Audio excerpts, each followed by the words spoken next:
Big breaking. ನಮಸ್ಕಾರ, very good morning. ನಿಮ್ಮ ಜೊತೆ ನಾನು ಹರೀಶ್ ನಾಗರಾಜು. ಮಲೆನಾಡಿನ ಹೆಬ್ಬಾಗಿಲು ಶಿವಮೊಗ್ಗ ಇವಾಗ ಶಾಂತವಾಗಿದೆ ನಿಜ, ಆದರೆ ಒಳಗೊಳಗೆ ಬೂದಿ ಮುಚ್ಚಿದ ಕೊಂಡ ಕೊತ್ತ ಕೊತ್ತ ಅಂತ ಕುದೀತಾ ಇದೆ. 2 ದಿನ ಕರ್ಫ್ಯೂ ಮುಂದುವರಿಕೆ, ವ್ಯಾಪಾರ ಉದ್ಯಮ ಸ್ಥಗಿತ. ಹರ್ಷ ಹಂತಕರ ಹಿನ್ನೆಲೆ ಆದರೂ ಏನು, ಕೊಲೆಗೆ ಅಸಲಿ ಕಾರಣ ಏನು? ನ್ಯೂಸ್ 18ನ ಗ್ರೌಂಡ್ ರಿಪೋರ್ಟ್ ನಿಮ್ಮ ಮುಂದೆ. ಹರ್ಷ ಮರ್ಡರ್ ಮಿಸ್ಟ್ರಿ.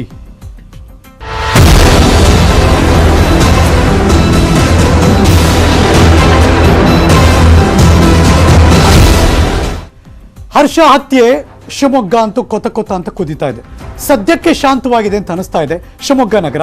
ಆದರೆ ಮುನ್ನೆಚ್ಚರಿಕಾ ಕ್ರಮವಾಗಿ ಶುಕ್ರವಾರ ತನಕ ಕರ್ಫ್ಯೂ ಕೂಡ ಎಕ್ಸ್ಟೆಂಡ್ ಮಾಡಿದ್ದಾರೆ. ಈ ಕ್ಷಣ ಬರ್ತಿರುವಂತಹ ಬ್ರೇಕಿಂಗ್ ನ್ಯೂಸ್.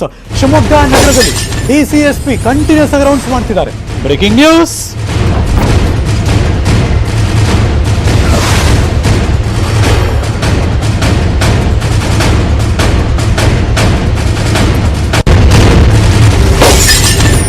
ಮಲೆನಾಡಿನ ಪರಿಸರದಲ್ಲಿ ಅರಳಿ ನಿಂತ ಶಿವಮೊಗ್ಗ ಶಾಂತವಾಗೇ ಇತ್ತು. ಮೊನ್ನೆ ಭಾನುವಾರ ರಾತ್ರಿ ನಡೆದಂಥ ಒಂದು ಕೊಲೆ ಇದೀಗ ದೊಡ್ಡ ಮಟ್ಟದಲ್ಲಿ ಆತಂಕ. ಹರ್ಷ ಕೊಲೆ ಆಯಿತು, ಈಗ ಶಿವಮೊಗ್ಗ ಕೊತ್ತ ಕೊತ್ತ ಅಂತ ಇದೆ, ಮೇಲ್ನೋಟಕ್ಕೆ ಶಾಂತವಾಗಿದೆ. ಶಿವಮೊಗ್ಗದಲ್ಲಿ ಇವತ್ತಿಗೆ ಮುಗಿಬೇಕಾಗಿತ್ತು 144 ಸೆಕ್ಷನ್, ಆದರೆ ಕರ್ಫ್ಯೂ ಶುಕ್ರವಾರ ತನಕ ಎಕ್ಸ್ಟೆಂಡ್ ಆಗಿದೆ. ಶಿವಮೊಗ್ಗ ನಗರದಲ್ಲಿ SP DC ರೌಂಡ್ಸ್ ಮಾಡ್ತಿದ್ದಾರೆ. ಬೆಳಗ್ಗೆ 6 ಗಂಟೆಯಿಂದ 8 ಗಂಟೆ ತನಕ ಅಗತ್ಯ ವಸ್ತುಗಳನ್ನು ಖರೀದಿಗೆ ಅವಕಾಶ ಮಾಡಿಕೊಟ್ಟಿದ್ದಾರೆ.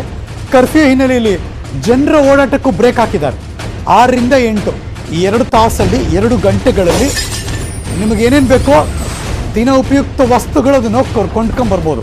ಇಡೀ ಶಿವಮೊಗ್ಗ ನಗರದಲ್ಲಿ ಕಾಕಿ ಸರ್ಪಗಾವಲು ಹತ್ತತ್ರ 1,500-1,500 ಜನ ಬರೀ ಕಾಕಿ ಪಡೆನೇ ಇದ್ದಾರೆ. ಎಲ್ಲ ಕಡೆ ಕೂಡ ರಾತ್ರಿಯಿಂದ ಎಲ್ಲೂ ಕೂಡ ಅಹಿತಕರ ಘಟನೆ ನಡೆದಿಲ್ಲ.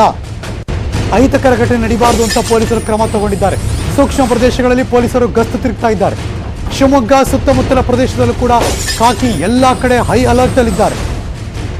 ಪ್ರಮುಖ ರಸ್ತೆಗಳು, ಪ್ರಮುಖ ಸರ್ಕಲ್ಗಳು, ಬಸ್ ಸ್ಟೇಷನ್ ಎಲ್ಲ ಕಡೆ ಪೊಲೀಸರು ಹೆಚ್ಚಾಗಿದ್ದಾರೆ. ಬಲಭಾಗದಲ್ಲಿ ನೋಡ್ತಿರುವಂತಹ ದೃಶ್ಯ, ಎಲ್ಲ ಕಡೆ KSRP ತುಕಡಿಗಳು, ರಿಸರ್ವ್ ಪೊಲೀಸ್ನವರು ಹತ್ತತ್ರ 1,500-1,500 ಜನ ಇದ್ದಾರೆ. ಎಲ್ಲ ನಗರದ ಪ್ರಮುಖ ರಸ್ತೆಗಳಲ್ಲಿ, ಪ್ರಮುಖ ವೃತ್ತಗಳಲ್ಲಿ ಅವರು ಕಂಪ್ಲೀಟಾಗಿ ಮಾರ್ಚ್ ಮಾಡಿದ್ರು. ನಿನ್ನೆ ಅಂತೂ ಹೆಚ್ಚಳ ಆಯಿತು, ರಾತ್ರಿ ಎಲ್ಲ ಕಡೆ ಮಾಡಿದ್ದಾರೆ.